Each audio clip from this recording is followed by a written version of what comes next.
Dear world, we need to talk. Welcome to Qatar, and welcome to Doha Debates, where we are searching for solutions to global challenges.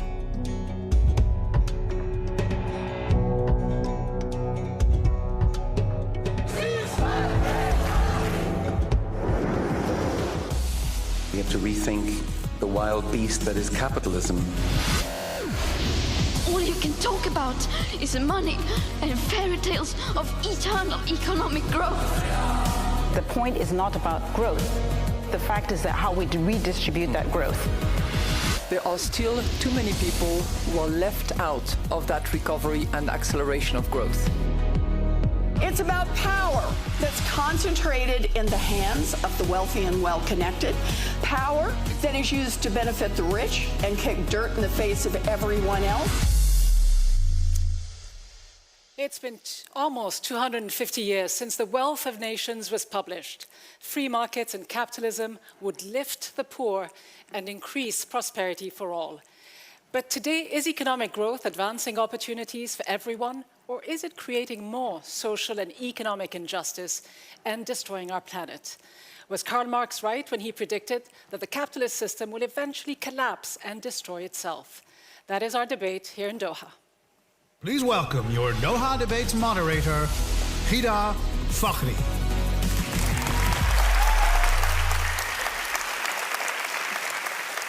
Hello everyone, a very warm welcome to the fifth in our series of new Doha Debates. Today, as we just said, we'll be taking on the challenge of capitalism as a sustainable economic model.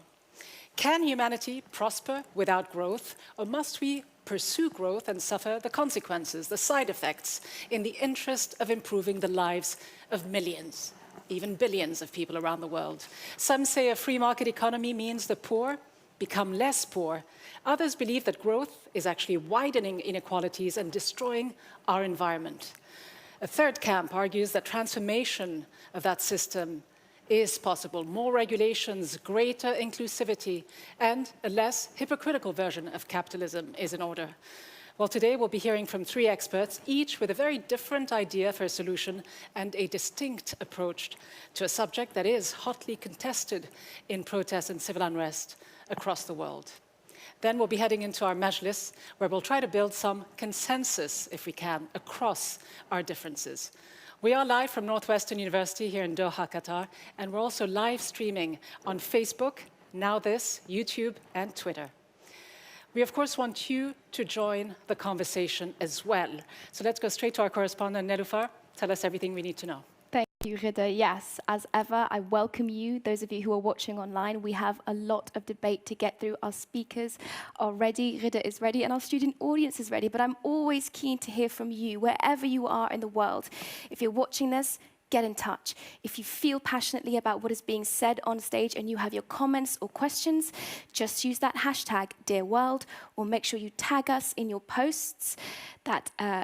Make sure you tag us in your posts at Doha Debates. I nearly forgot that then. And we will be able to find your tweets, and Ghida, I'll be able to present them to you so you can engage with them as well. And I look forward to that, Nell. But before we begin, let's take a quick look and see what we actually mean by capitalism. Capitalism is essentially the only economic system around in the world today, and it's at a bit of a crossroads. The main thing that sets a capitalist system apart from previous systems is the reinvestment of money made from selling things back into production. This is called growth, and it is the main economic goal of capitalism. On average, people have an easier life than a few centuries ago. From an era of peasant farmers, capitalism brought us here, where a tiny robot vacuums your floor every day. It's improved the lives of tens of millions, hugely reducing poverty, illiteracy, and infant mortality. But it's not working for everyone, and the gap between the rich and the poor is widening. One way to address the problem would be to adopt a kinder capitalism built with stronger safety nets that can help look after the disadvantaged and the vulnerable. Another option is for capitalism to evolve into something else, like socialism. Of course, A viable option is to continue on the path that we're currently on, to prioritize growth over everything else. What capitalism evolves into will affect nearly every human being on the planet. The good news is that we can choose how society is structured, but we need to decide carefully and soon. So then, do we continue with business as usual, or do we rethink fundamentally what capitalism means, which is obviously something different to different people? So what are then the arguments for and against capitalism? Well, joining us here today, it's a pleasure to have three experts on the topic: Jason Hickel, Amina Gurib Fakim, and Anand Girdhardars.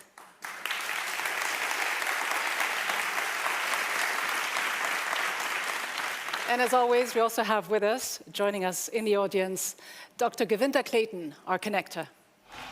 Dr. Govinda Clayton is a senior researcher in peace processes within the Center for Security Studies at ETH Zurich. Dr. Clayton's research interests include negotiation, mediation, conflict management, and civil war. As our connector, Dr. Clayton will provide guidance on identifying common ground and steering towards bridge building and consensus.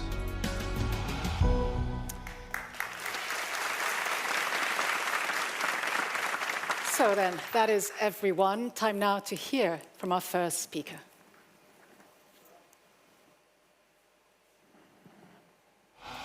Our first speaker, Jason Hickel, is an anthropologist and author whose most recent book is The Divide, a brief guide to global inequality and its solutions. Originally from Swaziland, Jason focuses on global inequality and ecological economics.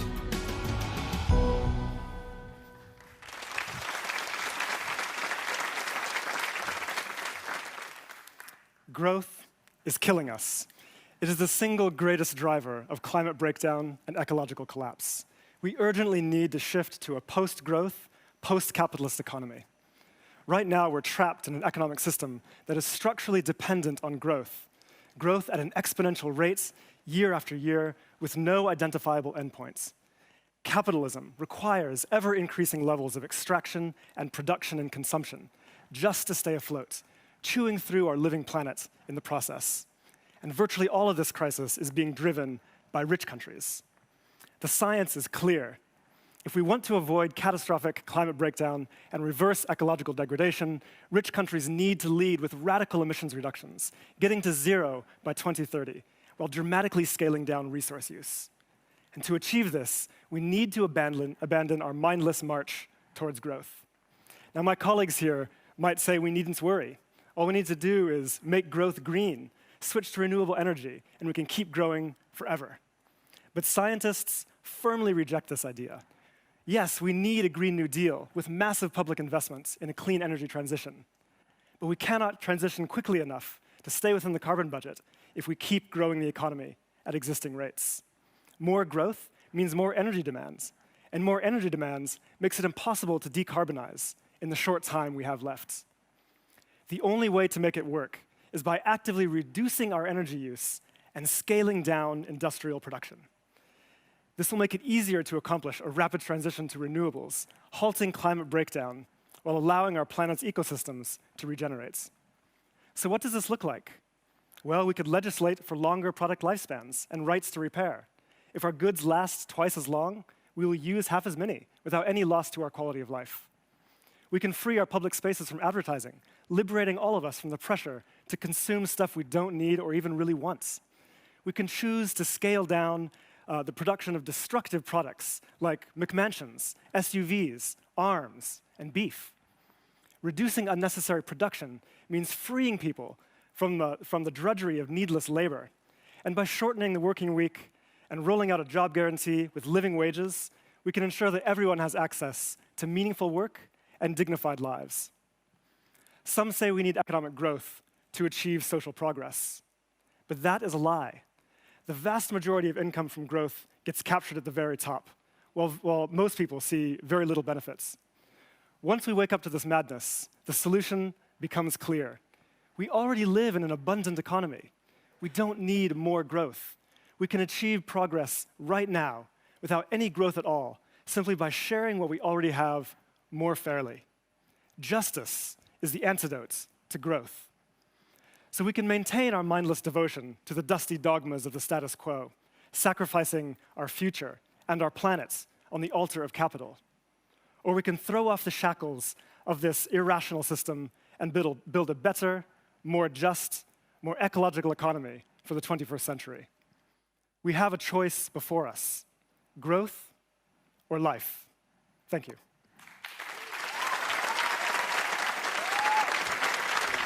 Our second speaker, Amina Gurib-Fakim, is a biodiversity scientist who served as the 6th president of Mauritius from 2015 to 2018. Amina was the first woman to be head of state in her native country.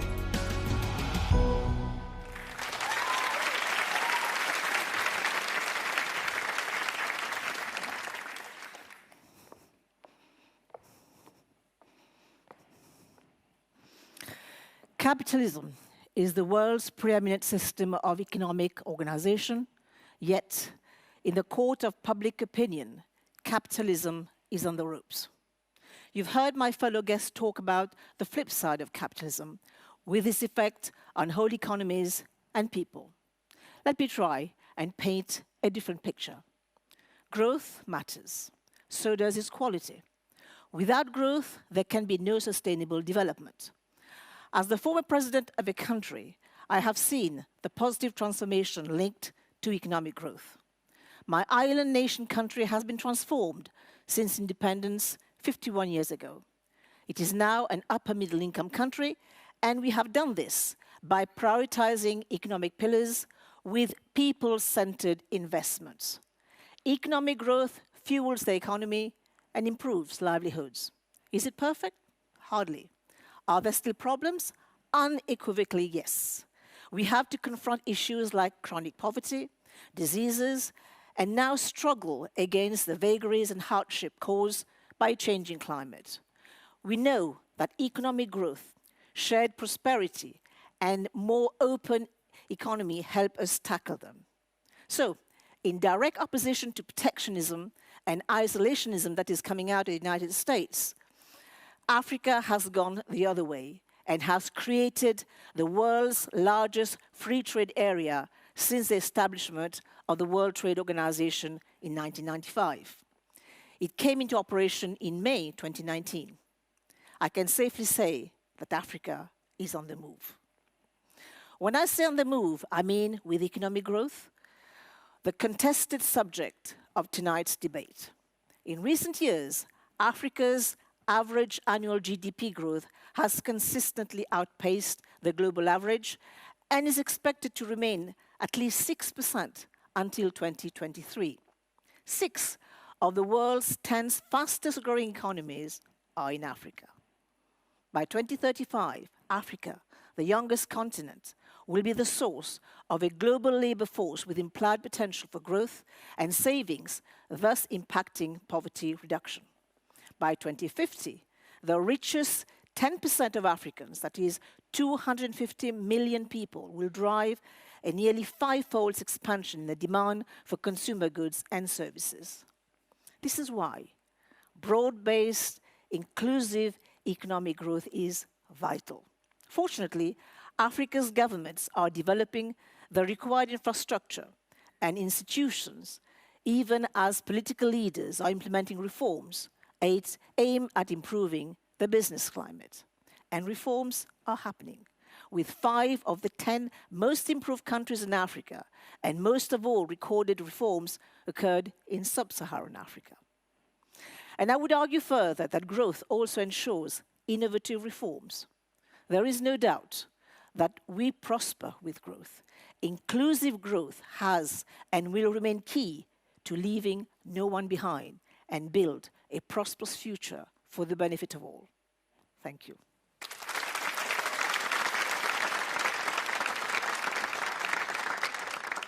Our third speaker, Anand Giridharadas, is an editor-at-large at Time magazine, a political analyst at MSNBC, and the author of the best-selling book Winners Take All, The Elite Charade of Changing the World.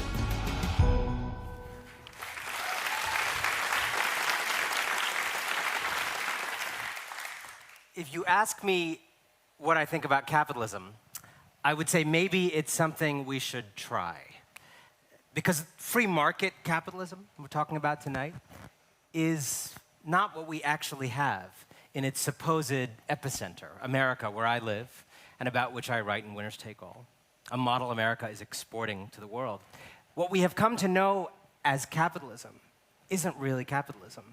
If capitalism is defined by a rugged confidence in one's chances in the marketplace, in the souk of information or ball bearings or coffee, what I see around me is something defined instead by slouching insecurity.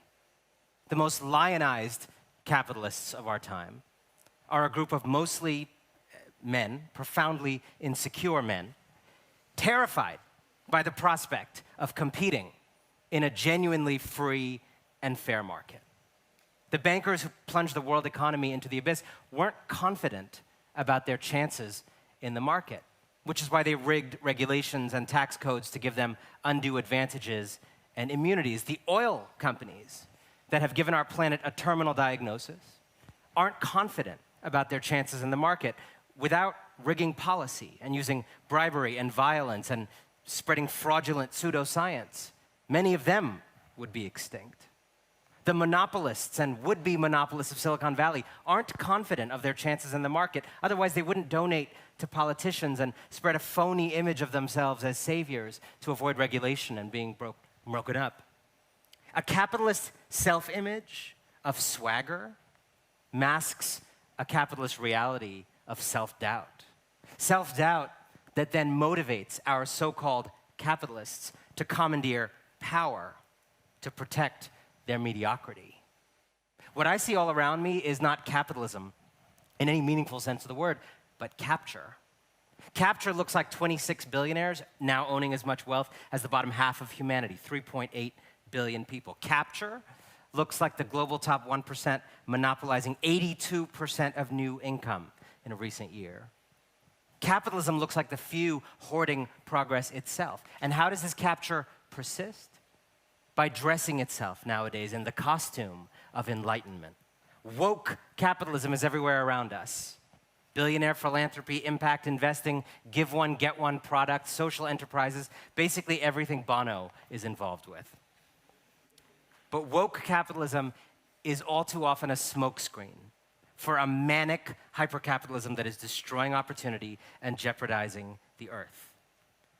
But capitalism or not capitalism, Milton Friedman or Karl Marx, is not the real debate. There's always going to be business, and there's always going to be government, and the question is the relationship. The debate is what kind of capitalism and what kind of counter pressures can keep business honest and keep it in its proper place. Thank you.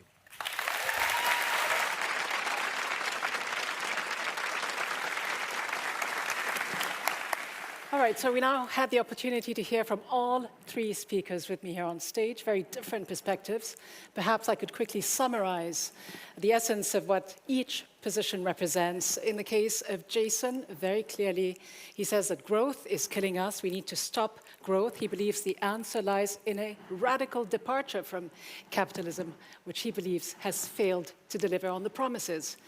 Amina, on the other hand, believes that growth is actually vital. We must embrace it. Yes, there are problems with capitalism, but it's the best option out there. And Anand, finally, somewhere in the middle, dare I say, growth isn't the problem. We need to redistribute the wealth. So Anand, not suggesting that we do away with capitalism, but not suggesting a tight embrace either. So let's now hear what you think about these three very different positions. It's time to vote. We need your input to find common ground among the speakers. We want to know exactly how much value you attach to the arguments you've heard. You have a total of 100 points to divide. You can divide them over 1, 2, or all 3 statements. To do so, simply assign points to the statements on a sliding scale. All right, so as everyone is on to their phone, voting away, now let's go to you quickly and give us a sense of what the reactions out there online look like. They are very opinionated online, I think you'll find, much like I'm sure these guys have got their heads down voting right now. But thank you for getting in touch. As always, just make sure you hashtag Dear World so I can easily find your comments and suggestions. Just two to read out right now. We've got someone from South Africa watching. It's Rhoda, and Rhoda says, Doha debates a lot. It's never enough, as in growth is never enough. The forever rising cost of living, the lack of education on how to manage it, the social pressures that we subscribe to also contribute to depression and over-indebtedness. We need more financial education, she says. And I'd very quickly like to shout out to the 8th graders who have missed the field trip and stayed behind to watch the Doha debates. Right now they're watching. Thank you guys for tuning in. 8th graders. Wow, I just want to know what you guys think about this debate. Make sure that you guys comment as much as you can. And just very quickly, there seems to be a consensus forming online about the fact that capitalism is in a moment of change, that things are changing. One thing they're not sure about is exactly which one of our solutions is the best way forward. Rida. Definitely a lot of fluctuation, a lot of movement around this issue. And we're seeing it on the streets with the protests that we're witnessing in so many different places in this region, certainly as well. Nell, I'm told that the votes are now in. So let's go to them and see what we've got. I think we've got them on the screen. Here we go. So, well, I can see that there's a clear favorite, and that was the 3rd position. That was Anand's position. Growth isn't the problem. If it was legal, I would buy you all a drink. All right. A different kind of drink, maybe. But anyway, growth isn't the problem. Redistribute the wealth. So that's something that's obviously resonated a lot with the audience here and with people voting online as well, with 54% of the vote, Anand. Whereas the other 2 perspectives gathered way fewer votes. And we'll see whether that can actually shift when we begin to delve deeper into your arguments. Let's see how much you can actually sway the audience one way or the other. And that is what happens when we get into our next phase of the debate. Welcome to the Mejlis, a traditional Arab consensus-building practice. The focus of the Mejlis is to welcome critical conversations and reach solutions. Hida will encourage our speakers to bridge differences and find common ground. So let's see if we can find common ground on such a hot topic as this one. Amina, you ran a country, an entire country, an island nation, Mauritius, of about 1.2 million people. If you'd known Jason before today, would you have hired him as your economic advisor? Or would you have fired him the next day? Jason's view, they are relevant to some extent. But when you're running a country, and the way my country has been run since independence, I would go with what Anand has said, because this is exactly what we have practiced. You know, when Mauritius got independent in 1968, the per capita income was $200 US, and 51 years later, we're just under 10,000. How did we manage to do this has been through a series of very strong decisions that have been taken. But more importantly, we have learned upfront to distribute the wealth, right? We have given free education, we have given free healthcare, we have invested in the social welfare as well, and started with important decisions like family planning upfront. And right now, as I speak, about nearly 30% of our GDP is invested into these major pillars. And so I totally agree with you when you said that there is to redistribute the wealth, but we are now at a crossroad of how to increase growth precisely so that the youth do not get left behind, in as much as we need now to create new pillars through growth to actually absorb unemployment. So I gather it's fair to say that you wouldn't have let Jason run the Treasury Department under your administration. But Jason, let's presume, for argument's sake, that you did get the job and that you in fact lasted in the job for a few days. What would you have done differently? How compelling a case could you make against the statistics that Amina presented in the case of Africa? Capitalism has, on the whole, been good. I'm very glad you asked, because actually I would probably agree with Amina on this, because my argument here is not that poor countries should abandon growth, but rather the rich countries should, right? And this is actually a question I would put directly to Anand as well. So yes, we need to reform capitalism in America, but do you think that the US, with its existing extremely high levels of resource and energy use, should continue growing resource and energy use? That becomes a key question we have to address. And so as far as poor countries go, they should absolutely pursue growth to generate the resources necessary to invest heavily in healthcare and education, right? But growth should not be the objective in and of itself in perpetuity. But how can you do that if you're suggesting that we stop growth? I mean, how can you grow the economy? How could you grow the health sector? I'm not suggesting that poor countries should stop growing. And so on. I think poor countries should continue growing. Right. Of course, the objective should not be growth itself, but should be to grow certain sectors of the economy that need to grow for social benefit, right? But for rich countries, this is my question here, right? Rich countries have extraordinarily high, deeply ecologically catastrophic levels of resource consumption, okay? And these are the countries that need to scale down their impact on our planet to create space for other humans to thrive, because that's not happening right now, and it needs to. Anand, do you think that Jason lives in a utopian world, in a fantasy world? Can we stop economic growth if we even wanted it? I think when we have an all-or-nothing conversation about capitalism, we are playing into the hands of extreme capitalists. This is a rhetoric that comes from Wall Street. You either leave us alone to practice manic hypercapitalism, in which every 10 or so years we will tank the world economy. Sorry. Either you leave us alone to do that, to run that kind of casino economics, or you get your light rail, and your government programs are going to lead you directly to the gulags. That's what they want you to believe, right? That's how it starts. One day you make a little light rail system, little public investment, you get into the light rail, and you're just in the death camps, right? It's all or nothing. And the reality is, and I'll speak as a reporter who has done this work, I have been to many different places in the world that practice all levels of capitalism, right? That practice variations. You have kind of state-managed authoritarian capitalism in a place like this, or China. You have anarchic, democratic, universal suffrage before affluence capitalism in India.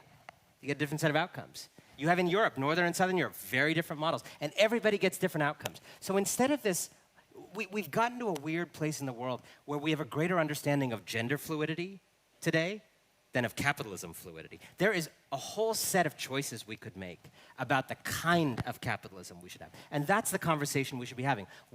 Capitalism is like religion. It's like any other social force. It needs to live nestled among other forces that have a healthy counter-pressure. And right now, it is eating all the other counter-forces. But you just said it. It's a system of winner takes all. It's a system of losers and winners. It breeds profit-seeking and greed. Aren't we all greedy animals? I mean, can you suggest that we can have it both ways? Can you just apply a few Band-Aids to it and say, oh, hold on, we'll just make a new, better version of capitalism? It's still called capitalism, isn't it? This is a fantasy that has arisen again from the people who want to practice extreme capitalism, the idea that human beings are naturally greedy. I have actually met a lot of human beings in my life, and they're not one thing. Okay? They're greedy, yep, totally. They're introverted, they're extroverted, they're cooperative, they help other people. I have 2 children. I see these various human tendencies every day before 9 a.m. So we have the whole point of having societies, of having rules, of having laws, of having institutions, is you encourage people to do a little more of this kind of behavior and a little more of that. Greed, channeled in the right way, can make people start interesting businesses. But don't you need a radical departure? World economy. Don't you need a radical approach? I mean, Jason is offering you a solution.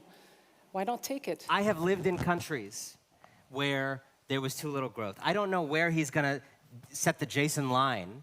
And any country above that has to go down to the Jason line, and any country below that has to go up. You know, I think it depends on what kind of growth. If we were all eating, vegetables in America instead of beef, that would be a very different future. If we had, all clean cars instead of gasoline cars, that's a very different future. I actually don't accept the proposition that the only kind of growth we can have is a kind of growth that will imperil the planet. All right, Anand clearly doesn't buy your approach. How do you send it to him? I think there's some confused points in Anand's arguments here, right? The first is that it's true there are lots of different types of capitalism, but all of those different types of capitalism have one thing in common, and that is that they require perpetual growth, okay? This is really the issue we have to deal with now. I want to point you to not the Jason line, but rather the Intergovernmental Panel on Climate Change, okay? Now, in their scenarios for how we can achieve radical emissions reductions consistent with a carbon budget for 1.5 or 2 degrees, they point out that rich nations have to dramatically reduce resource throughput, okay, in order to reduce energy use so that we can achieve a rapid transition to renewables. So this includes the USA. So the question is, do you think that the USA, in your reformed version of capitalism, should keep growing resource use or not? it could grow resource use if it was using renewables, right? It doesn't. It depends on what the shape of the economy is. This is what I'm saying. All growth is not equal. Well, see, but right? the problem with this... And I will say, this is very important. I was a reporter in India for the New York Times for many years, and I saw what growth means to people, as Amina pointed out. I saw what it does, and I know you're not saying developing countries need to stop, but I think we are using the idea that we are growing in a bad way to attack the notion of growing at all. Yeah. I was in the Netherlands last week, and they are growing in a very different way than the United States, with vegan restaurants everywhere and clean cars everywhere. I think it makes no sense to say that both of them are equally on a bad path. Let me ask someone who was in a position to actually affect change. You just heard it. Is it going to be poverty reduction or carbon reduction? What would you choose? What would be your priority? You know, Anand has just made the point that about growth and renewables. Increasingly, especially if you look at renewable energy, it has been shown that growth is possible by adopting alternative ways of generating energy. Very often we are stuck with the idea that capitalism means using fossil fuel, using all these exploitative extractive techniques and all the rest of it. But increasingly now, many gurus, economic gurus, are also showing that growth is possible by using renewables.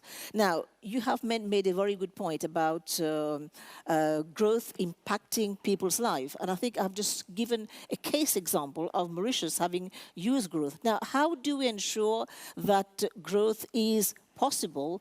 You mentioned the United States growing using infinite growth.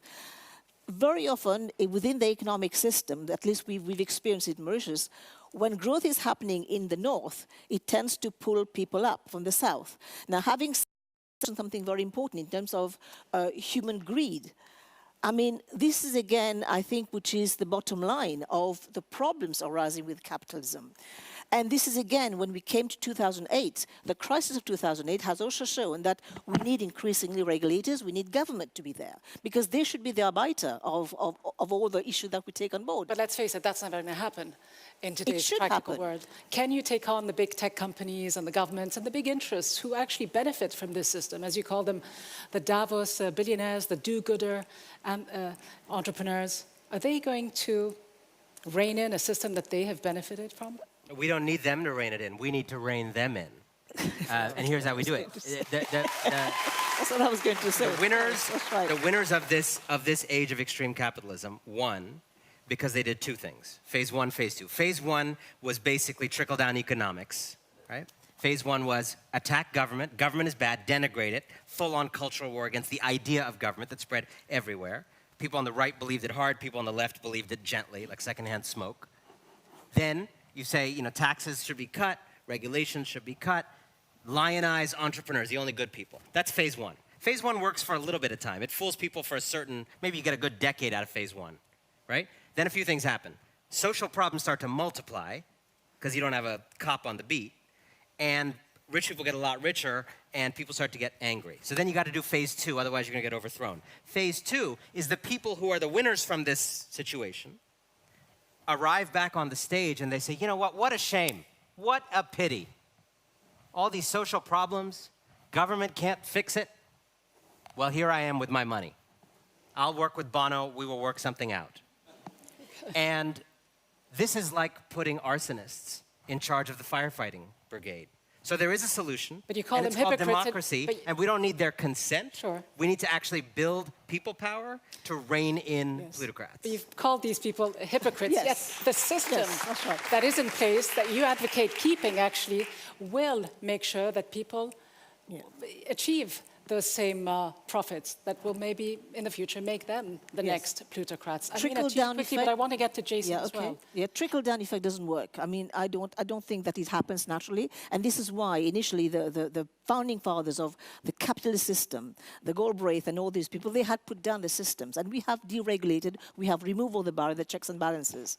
And trickle-down effect will not happen in economics, and we need to have government regulators in place precisely to rein in on all these big entrepreneurs who are making it. And yet, what we're seeing is increased salary, the discrepancies between the have and the have-nots. So, Jason, my turn to ask you if Amina now lives in a fantasy world, and Anand, could you really regulate capitalism? I mean, they both argued that, in fact, all growths are not equal.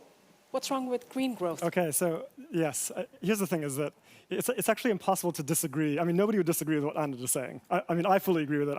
I sense that all of you do as well, right? We obviously need to regulate capitalism more effectively, more democratically, and make it fundamentally fairer, okay? What I'm trying to do is push both of them to address another additional point, which is the question of ecological breakdown, right?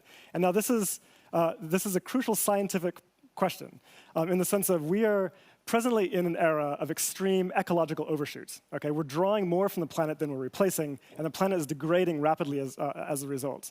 And we see this not just in the form of climate change, but also in mass species extinction, ocean acidification, soil depletion, et cetera, et cetera. Now, even if we were somehow magically, and of course we have to have renewable energy, even if we powered the existing economy, growth-based global economy, with renewable energy, it would still be driving those consequences, okay? Because we're still extracting more than the Earth can bear, okay? So, and here's the thing, if we look at alternative, methods of capitalism, like take Scandinavia, probably Anand likes Scandinavia quite a lot, right?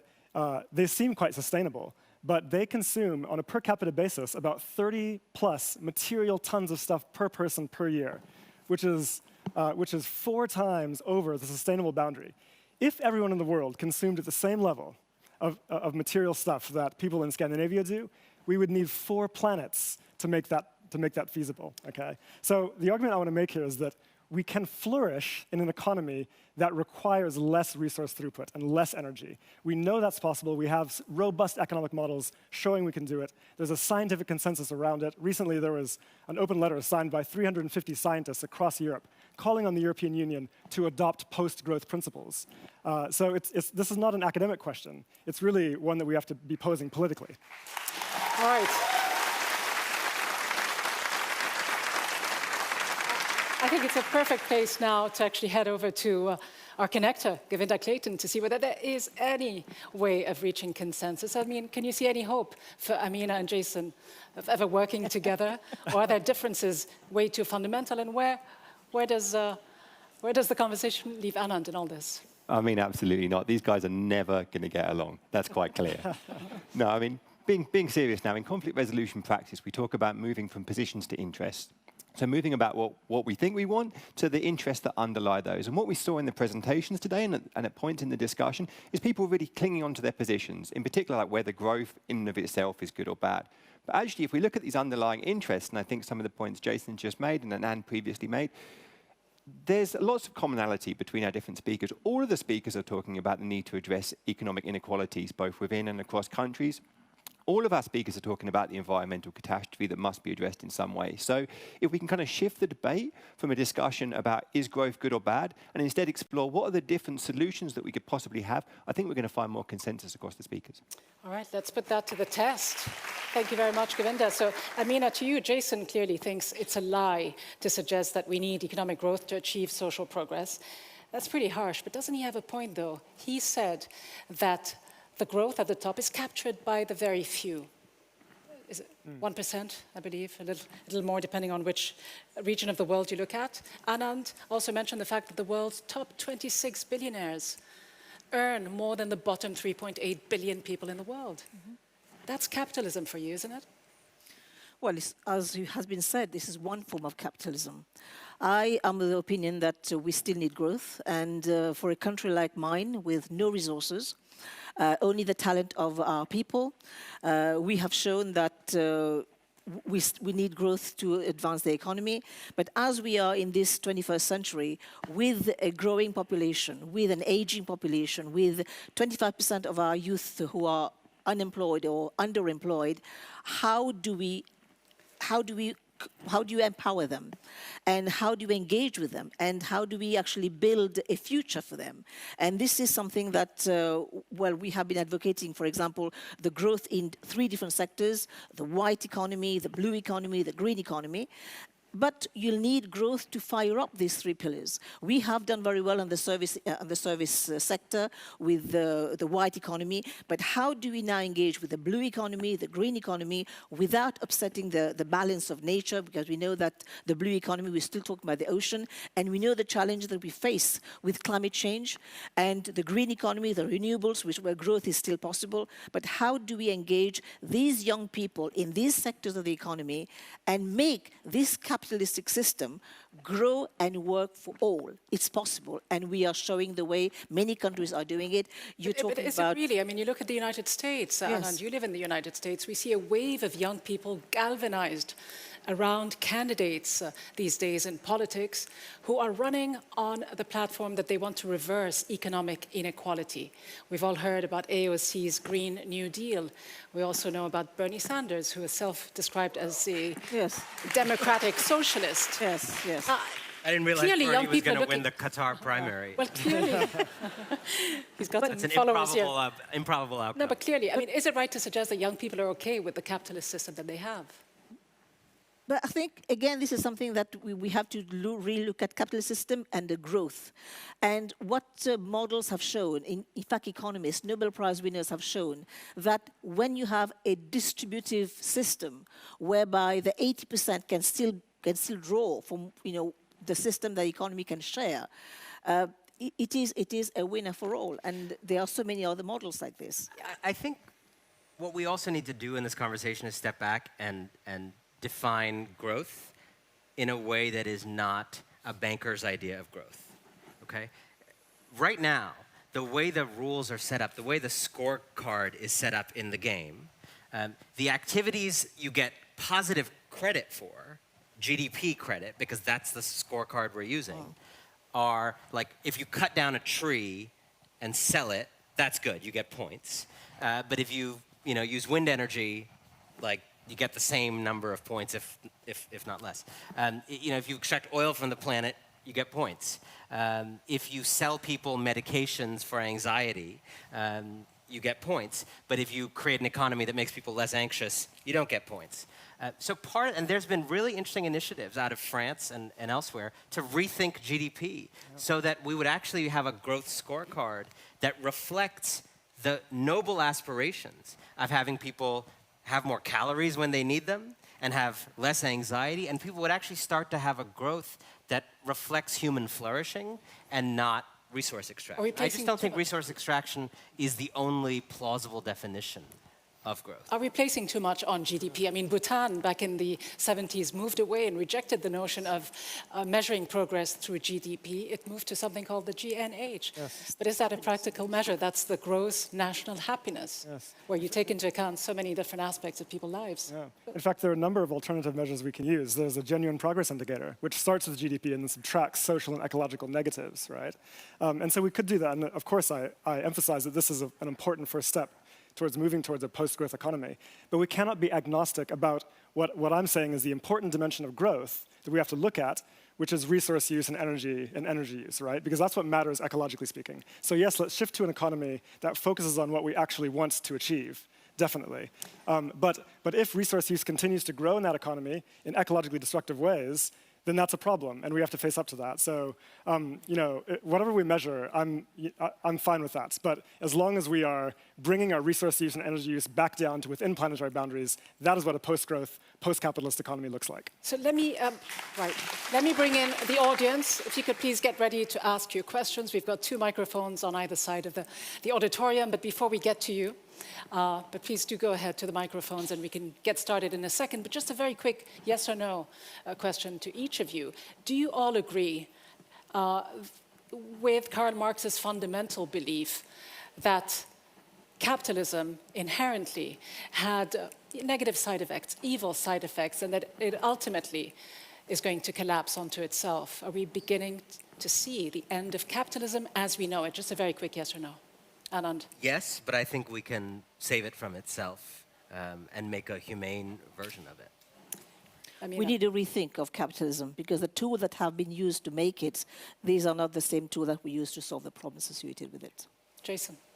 I think that capitalism was useful in some respects in the 20th century, but it's not suited for the 21st century, and we need to evolve and innovate towards something better. All right, we've got a few people ready to ask questions. Let's go over to you. I want to ask, in a constant development in the world currently, in a world of constant development, I want to ask, is infinite growth or economical growth possible in a finite world? Is it bound to stop at a certain point in time? Thank you. And who is this question to? Shall we? I would suggest to the lady in the To Amina, a biodiversity scientist. Good question for you. Do you accept that any form of growth on a planet with finite resources is a problem? Well, first of all, I'm not very happy with the term infinite growth. We need growth. We need growth. The resources are going to be limited. Yes, we are living, as I said, we'll agree that there is only planet A, there's no planet B. But how do we now adapt the tools that we have to generate growth within the limited resources that we have, because the resources are not infinite. How do we adapt, as I said just now, the tools that have generated capitalism? They're not the same tool that will solve the problem associated with capitalism. So we really need to relook at the way we are consuming. We need to relook at the way we are using and reutilizing the resources, recycling the resources.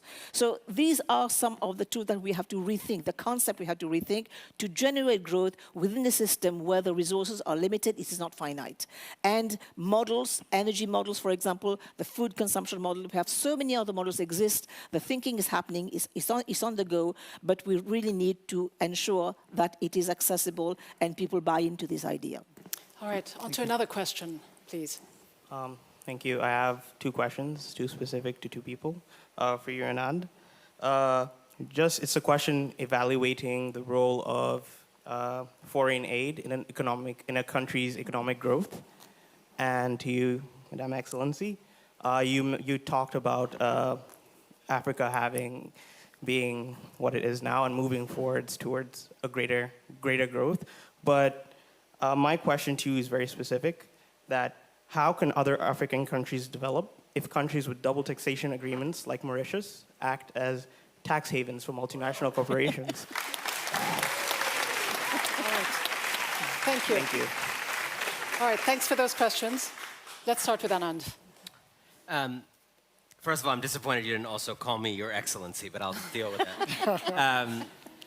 Look, one of the things that I write about in Winners Take All is the way in which billionaires, mostly in the West, mostly in America, use aid to various foreign countries, including in Africa, to whitewash their reputations. It's kind of a drive-through reputational laundromat to do this kind of thing.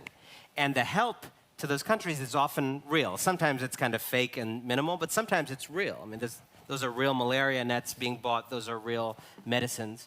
But I think part of what that upholds and what those countries then become part of is a laundering of the reputation of plutocracy itself, not just of those individuals, such that an economic system that on a global scale is punishing to those countries, that allows those rich people to hoard most of the resources, ends up hurting those countries a lot more than the genuinely good things that come to them. And so I think it's important to think about the way in which poor countries play this role in trying to do right by their people, but hurting their people by upholding plutocracy.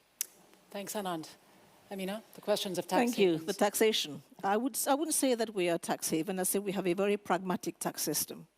And the double taxation is jointly agreed by governments. When they sign up to a whole series of agreement where we have the double taxation agreement treaty that we have signed many African countries. Now, our taxation system is a win-win situation for countries which have signed up. And granted, there have been some issues, but I think we are very keen to operate in a system that is transparent, and we have been in the good books of many of the major multilateral organizations as well. So this is something that we find it works for both countries, and we need to dig further and see where the lapses are, and so that we can remedy. But so far, it has been a very pragmatic way of operating. A politician's response, no doubt. I would ask you, are you satisfied? But I do have to move on. Are you satisfied with the answer? No. I just want to say, if it is true that Mauritius is not a tax haven, I just got to go make a quick call to my banker. Yes. All right. Change my bank account. All right, let's go on to the next. Hi, so my question is to the panel as a whole. While we can discuss or even conclude that today's most common version of capitalism is more harmful to the world than it is beneficial, given the fact that it is a model most of the world has followed for such a long time, and that it is so deeply entrenched in our countries and the minds of most people, is shifting to an entirely different or even a transformed model realistically possible at this point in time? How can we build the people power to rein these big corporations in, as Anand spoke of? All right, shifting to another model, but what I suggest doing is taking a few questions at a time so that we can hear from the most of you as possible. Let's have another question and then we'll have you answer them all. So the problem with capitalism is that it's based on the principle that humans are selfish, and this somehow we think is our dominant value, and our system rewards it. So we have created incentives where sociopaths, for example, that are about 2% of the world, are 25% of executives. So the people in power right now do not represent the values of most people and what most of us want.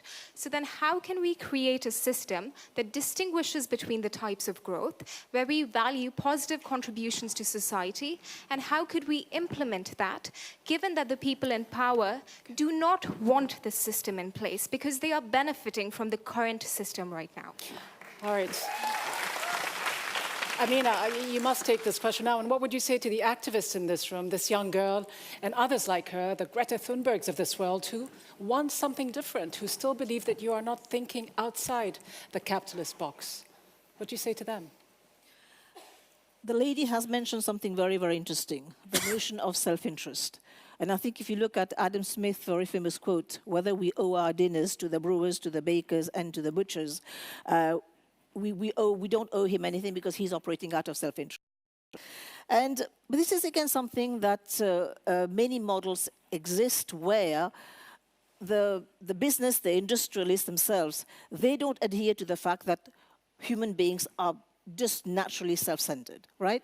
And there are models where the industrialists themselves say, we trust our people, we believe in them, and we're going to empower them, and we're going to ensure that the system, the environment they work in is good, right? So by trusting them, by giving them the opportunities, you can bring the best out of people. So this model of exploitation, as we have already associated capitalism with, may not be true in these circumstances. How many more? How do we get such models? But having said this, in terms of those who actually exploit the system, this is again where we need government, we need regulation, and we need to actually implement these, and they don't become kind of be hijacked by the system. So we need to ensure that, you know, we get value for money out of these so that they can be redistributed. All right, let's get two more questions if we can. If there's any question for Jason and Anand, please, let's go ahead. This isn't even working. Okay. So we've had these talks about how growth, I mean, Jason, you've spoken really greatly about how growth cannot happen if we continue to be consumers. And so, I mean, besides the fact that we need to come together as a people and rein in these big corporations, that needs to come with a better civics education, which most of us do not have. And that can often, and call me a conspiracy theorist, come at the hands of the fact that governments are often sitting in the pockets of these grand corporations. So, I mean, if anyone wants to rally outside, let me know. Point is, my question is for Jason. Yes. Can there be ethical consumerism under capitalism? All right, hold that thought for a second. One more question. Oh, go right ahead. My question is for Anand. You said in the beginning of your speech when you were talking that this is more capture than capitalism that we're experiencing in the world, and that there are different forms of capitalism, but even some of the better forms of capitalism, such as Canada or France, are built upon the backs of selling weapons to countries that are using it to starve people in Yemen.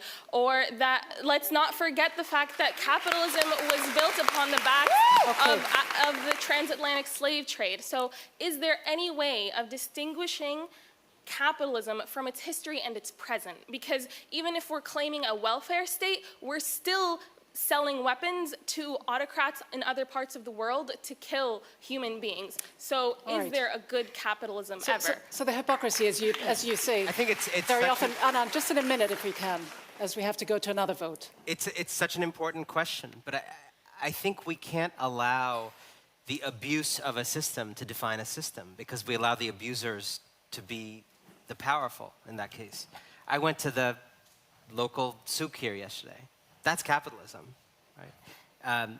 People selling stuff for a higher price than they bought it, hopefully. And I have no problem with the transaction those people were engaging in. And what I'm suggesting is you are absolutely right. Many of the worst evils in history are inextricable from capitalism, the abuse of capitalism. But I don't think that indicts someone in the market here in Doha trying to sell a carpet for 20% more than they bought it, or 200% more maybe, as the case seemed to be.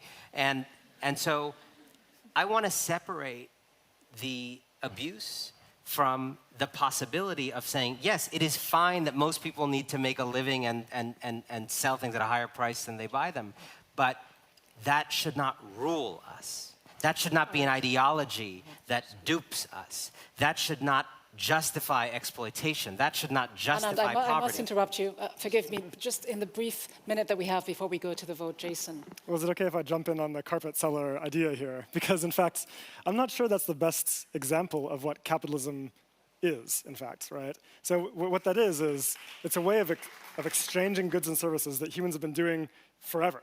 But capitalism is a recent phenomenon, only a couple of 100 years old, right, that is organized around perpetual, indefinite growth. So the purpose for the carpet seller is to sell enough to have enough money to feed his children and put them through school, et cetera, right? Not in order to expand into a global empire and force us all to buy carpets by advertising aggressively on Facebook to buy carpets we don't need and don't even really want. Jason, thank you. Amina, I'll come to you in a minute, but give me a second. Yeah, just give me a second if you would. I think some of the stores did have Facebook stickers on the outside. It's hard to stop this conversation, but give me just a second. Just 1 second about the ethical consumerism, right? Okay. And ethical consumerism, again, it can be regulated through certification. This is where consumers have a key role to play, because they can make or they can break. All right. So, okay. Well, we heard the arguments, and I'm sorry to have to cut them short, but let's see if anyone in the audience and those people online watching us have actually bought into them. Let's do a quick second vote before we close this debate. And while you all vote, Nell, tell us what else you're hearing out there. I mean, it's getting quite hot in here. There's a lot of opinions being shared, but I've got to say, Rida, people are watching from all over the world. We've got here people from Canada, from California, from Lebanon, in Qatar as well. And lots of people are gathering around that point that Dr. Clayton made, which is we need to make sure that we all are saying the same things when we're saying certain terms. So when we're talking about capitalism, what do we mean? When we're saying growth, what do we mean? Because people are confused about whether you agree, Jason and Anand, or disagree. There seems to be some sort of conflation going on. I'll tell you roughly just some of the tweets that caught my eye, and thank you guys again for using that hashtag #DearWorld at Doha Debates. One of my favorites so far is one from Lebanon. It's Paladin, who describes himself as a bit of a debater online, and he said, we need heavily regulated capitalism if it is going to work at all. The system is rigged to the ultra-wealthy. So I think there's a point for Jason there. I'm just going to give you one more that I really love. We've got some people watching in our shared studios portals in Sweden. Hello, guys. Thank you for tuning in. And a really good point made here by Ron van der Sturen. And he says, capitalism is not suited for the 21st century and needs to evolve. So that word evolve keeps coming up. The idea of corruption keeps coming up. All of these things seem to be very important. And we've got some people who are commenting on Instagram as well. One more. Here we go. We've got time for one more on Instagram. If I can a very find quick it. one, actually. We do have the results now. Oh, brilliant. I'll be very quick. The two words that seem to be most important on Instagram are power and accountability, which is something that I hope our speakers can talk to in their closing arguments. Thank you, guys. Okay, thanks so much, Nell. Let's quickly have a look and see if anything has changed since we first began this discussion. So that was the earlier vote, as you remember, Anand, with more than 50% of the vote, 24 and 20 for Jason. So I have to say, Jason, your position has really taken off. Growth is killing us, top growth. That is something that has really resonated, as you can tell, 44%. Anand, yours has gone down. The guy who's against growth is the only guy who grew. I mean, that's the irony. But Amina, you still have a lot of work to do to convince everyone here. So very quickly, in a minute or less each, 30 seconds would even be better, what would you say are the sacrifices that we all have to make, big and small, to make this alternative system work? Yeah, I don't think this is about us making personal sacrifices necessarily. Okay, I mean, of course, we need to consume less in our personal lives, but that's not going to solve the problem. What we need to do is organize to create a fundamentally different kind of economy, one that is fundamentally fairer, more just, and more ecological. And that's not going to happen if we sit alone in our flats and try to consume better. Okay, we need to build political movements, bring new ideas into the mainstream, and build a fundamentally better economy. All right, Amina, young people they crave this other system, more fair, more equitable, more inclusive. Are you still going to tell them that the answer lies in capitalism? The answer lies in capitalism. We need to have growth so as to generate the resources, but the bottom line is that we need to have a shared practice of sharing the fruit of the growing economy. Anand, your priority? Don't click, join. All right. Yeah. It is the construction of people power that is too overwhelming for plutocrats and corrupt leaders that will truly change the future. And we think we're civically active when we're online. We're not. Join something. Yes. Okay, well, a very, very good note on which to end this debate. Thank you to all of our fantastic guests, Jason, Amina, and Anand. And of course, thank you all for joining us with your questions, thoughts, and ideas. Thank you for being here. Thanks to the Qatar Foundation. Let's continue this conversation online, obviously on Twitter. You can also follow us on Instagram and YouTube and learn more about our other topics this season by going to dohadebates.com. And you can also watch all the videos that we have out there. Let's all make a commitment now using the hashtag #DearWorld at Doha Debates until our next debate, which will take place in Paris during the Peace Forum there. We say thank you very much for joining us and see you soon.